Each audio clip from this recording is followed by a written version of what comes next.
Hello guys, அனைவருக்கும் வணக்கம். இன்றைக்கி நம்ம இதை பற்றி பார்க்கணும்னா தரைப்படை படத்தை ரிவ்யூ பண்ணுவோம். அதுக்கு முன்னாடி சேனல் சப்ஸ்கிரைப் பண்ணி கூட பில் பட்டனை கிளிக் பண்ணி வச்சுங்க. அப்போ தான் எனக்கு கொஞ்சம் மோட்டிஃபிகேஷனாக இருக்கும், எனக்கு கொஞ்சம் வீடியோ போட்டு ஆர்வம் இருக்கும். நீங்கள் பார்க்குறீங்க சப்ஸ்கிரைப் பண்ண முடியும், மறக்காமல் சப்ஸ்கிரைப் பண்ணுங்கள். பார்க்கும் எத்தனை பேர் இன்றைக்கி சப்ஸ்கிரைப் பண்ணுறீங்கன்னு. சரி வாங்க வீடியோக்குள்ளே போகலாம். தரைப்படம் படத்தில் வந்து மெயின் ஹீரோ பார்த்தீங்கன்னா ஒரு 3 பேர் இருக்கிறாங்க. அந்த படம் என்ன கான்செப்ட்னு பார்ப்போம்.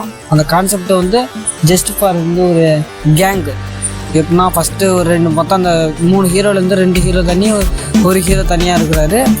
அதில் வந்து ஒரு கருப்பு பணம், கொலை பணம் ஒன்று வருது. அந்த பணத்தை வந்து யார் எடுக்கிறா, அது திரும்ப யார் கைக்கு போகுது, திரும்ப அது யார் கடைசியில் அந்த படம் முடிவில் யார் வச்சுருக்கா, அந்த மாதிரி தான் இந்த கதையை கொண்டு போயிடறாங்க. ஃபஸ்ட் ஆஃப் சொல்லப்போனால் ஒரு ஃபஸ்ட் ஆஃப் ஓரளவுக்கு பரவாயில்ல. செகண்ட் ஆஃப் வந்து ஒரு சூப்பராக இருக்குது, கொஞ்சம் உட்காந்து பார்க்குற அளவுக்கு இருக்குது.